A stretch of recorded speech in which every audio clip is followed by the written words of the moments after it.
Let's do the show. Hey, what's going on, guys? It's Gangsta Post back with another quick review. I'm gonna make this one quick of what show am I? What show? What is it? Taboo. And that's it. That's all. That was my intro. Damn, that wasn't good. All right, so another good episode, another solid episode. We find out if Delaney lives or dies. I think we all knew he was gonna live. We find Delaney's assassin dead on the beach. Winter actually is the one that comes across the body with some of her hood rat friends, and they're just looking for things to steal, pillage, lost items and stuff. And they come across the body. They take the silver tooth that was in the assassin's mouth. But what about James? What happened to him, Ben? I need to know. I'll tell you. All right. So we find James in the basement of American spy Doug's care, stitching him up, as it were. And we finally get some answers here. We finally find out what James wants for Nootka Sound, for this piece of land that he's been given. A monopoly, he says. He says he wants a fur to tea monopoly from Fort George to Canton. I don't know where those places are. I didn't look it up. We also find out, American spy Doug lets it slip, that it's actually a woman who this Carlsbad is, this person that he's been trying to look for. American spy Doug ended up having another spy follow James, and that's why Doug knew where he was or how to find him and take care of him and all that stuff. Alright, then we come upon Atticus finally supplying my man James with some much needed hardware. Now James is rocking this big nice sword. He's rocking like 3 or 4 different pistols. Dude's strapped, bro. He's ready for a battle. And then he goes off with Atticus in some boat somewhere. And then, see, this is the part where it confused me in the episode. I'm not sure if they went to an old house that was James's mother's, or he just went home and was in the room where James's mother used to stay or was cared for.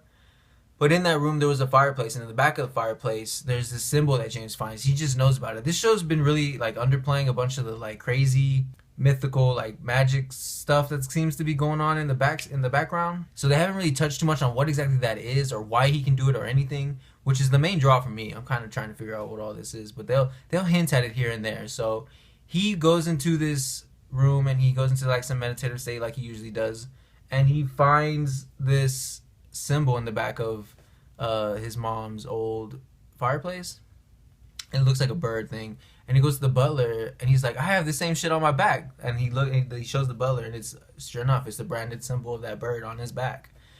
And the butler's like, well, what is it? And he's like, I thought you could tell me. And he tells the butler that, like, I know you know things, you're just not letting me know. Like, there's just things you're not telling me, bro. So apparently the butler knows some stuff, and I'm sure we'll find out later what that stuff is exactly. A big part in this episode, or a big thing that lets everybody know, not just us, the viewers, that James is not only ruthless, he's cunning. Big step that he makes by making a will for himself. And he makes it so that if he were to die, that this land would go to the Americas. They would own it now.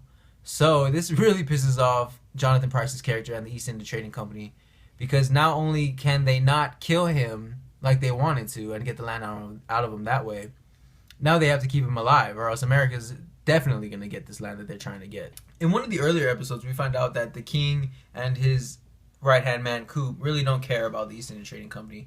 But now that James has made this will, it's going to be a problem for both the country and this East India Trading Company. So now they both have a common enemy. So that's even more trouble for James. Alright, so here's where things get super interesting. It got really tension-filled. So we have James just going to his office, trying to go, do office things. The husband shows up. The husband of his sister shows up. And props to this dude. He doesn't know what he's getting himself into. James could just snap his neck and not lose a moment of sleep. So he's dumb for facing him like this, but he's smart about the way he does it. So he goes in to see James, and he's just straight up like, you know what, yo?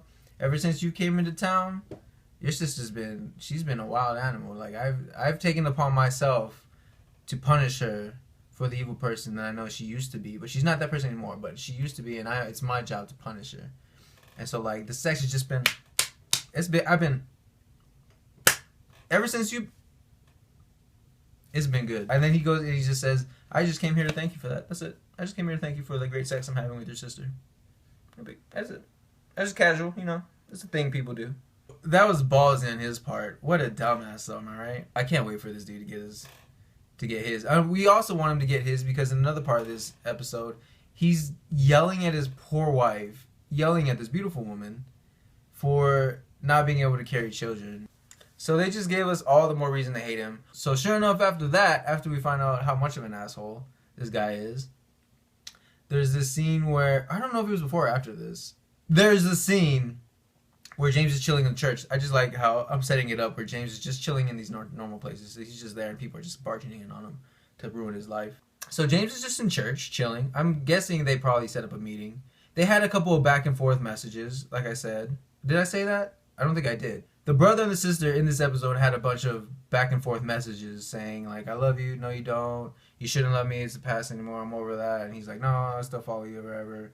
So they end up meeting in a church to talk it out, I guess. And so she walks in, he's already chilling, and then she sits down opposite ends, and then she just gets up, walks over to him, straddles the man, and then straight up makes out with him. And then just like, okay, I'm leaving, I never want to see you again now, bye. Like, what kind of head game is that, yo? It's pretty messed up on her part. But, I mean, she's got some shit to deal with, I'm sure. Whatever. The episode ends with this plot with this actress, the widow, who is claiming to be the widow. And she just comes into the house. She comes into James's house, barging James just chilling at the house, and this widow comes barging into shit on his life, saying, you know what? I own half of everything here. This is half my house. Your servant is half my servant. And I'm not leaving until you give me... What does she want? Oh yeah, that's all she wants. She just wants half the house, half the servant and everything, and half of whatever he owns, half of whatever James owns, and she'll give up her claim on Nootka Sound. And she's saying she's not gonna leave. Like, this is her place. Like, she's not gonna compromise or anything. But James is saying, no, get out. I don't care. But then she says that she has like a chest full of like letters and stuff that the dad had written to the mom, to him, to the sister. As soon as she says this, he's just like, give her room. Come on, we gotta set her up. I need those letters. But he says, you know what? If you're going to be here, if you're going to be staying here, you got to be on your guard. Like, there are people who want me dead. So don't be stupid. Don't ever leave this house. Like, until this is solved and we can work all this out and we, like, do the paperwork or anything, you're not leaving the house. Like, just stay here. You are now a weakness to me. And people will get to you. People will get to me through you. You know, it's the classic Spider-Man, Mary Jane. Like, they get to her to get to Spider-Man thing. He can't let her go. She's now a weakness to him. So he's going to need to watch out for this chick if she's going to be in his life, which it looks like it's going to happen because she's not going to budge. And so she's saying that, no, I got to have a performance coming up, so I got to go to that. And he's like, all right, fine, but you got to like take a weapon with you at least. And sure enough, when she does go to the performance, he does follow her because he's got to make sure that nothing happens to this chick. Okay, so I guess back in the day, they used to give off or sell their players. That's another word for actors, old school. They used to sell them to whatever the highest bidder after the show. They're like, oh yeah, you like that actor? You can fuck him later. Give me some money. Cool, thanks. The widow has always been the type of woman not to do anything like that. She's just not a prostitute. She's not going to go have sex with these other guys or for money after the show. But we get this pretty girl who comes up to her and is like, no, come with me, like, come chill with me, no, I just want to talk. And she like pulls her into her carriage, like just talking and stuff. But sure enough, she starts talking about like, no, we bought you, like, you're gonna watch me and my husband have sex, like, that's what you do, right? You're gonna mess around with us too at the same time. We come to find out it was some high up duke guy that wants this chick who was told that, nah, she's totally DTF, like, she's down to do all this stuff. She always does. Why not? Why wouldn't she? So you're gonna have a great time. So they basically sold this widow chick to this duke, but she's not having it, of course. The actress woman is having it. I'll figure out the names later, don't worry, I'll put them in the subtitles. So she ends up, because she had a weapon from she ends up stabbing the duke in the hand, and that's it. That was the plan. Down closes the falling trap on this woman set up by the East India Trading Company. They set up this duke to try and get her to do that, to do exactly what happened, to instigate a fight with her under the false pretenses that she'd be DTF when she's really not, and that she would end up hurting the duke so that the duke would have reason to go after her. So now the king and country basically has all reason within their power to attain this woman for legal rights, if anything, because she attacked a duke. And of course James is right there in the back to help, and like he's pointing the gun, is like, don't touch her, like she's coming home with me.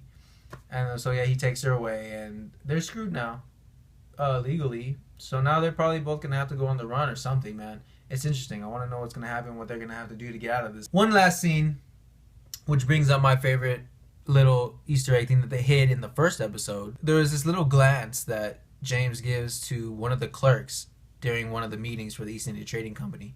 And the whole thing that the clerks do, the whole thing that the show is putting up the clerks for, is that they write down every word that they're saying in the East India Trading Company.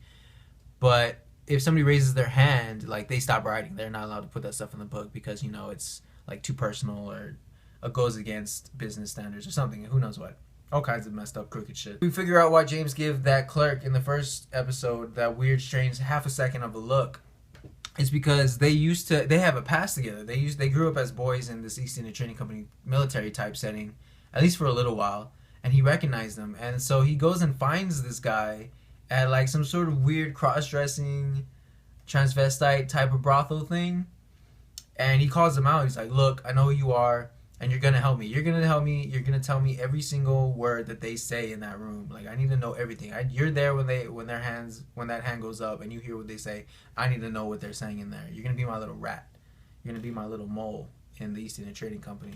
And the guy's like, no, I loved you. You're my favorite. I used to want to be with you all the time. And he's like, no, I don't want none of that. I just want the information from you. And if you don't give it to me, I'm going to blackmail you and tell everybody that you like to cross-dress. But he's very caring about it. He's like, look, I'm going to take you. He's like, no, they'll kill me if I do. He's like, don't worry, I'll take care of you. You're going to be safe. We're homies. I grew up with you. But you're going to give me this information or else I'm going to tell everybody. So it's very interesting little type of deal that they're going to have in the future going on from here on out. And that was it. That's how the episode ended. Let me know what you guys thought. If I left something out, which I'm sure I did, let me know.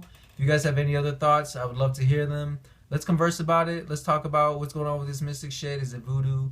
Is it Jesus Christ himself come down to do some voodoo? I don't know. That's not what Jesus is into.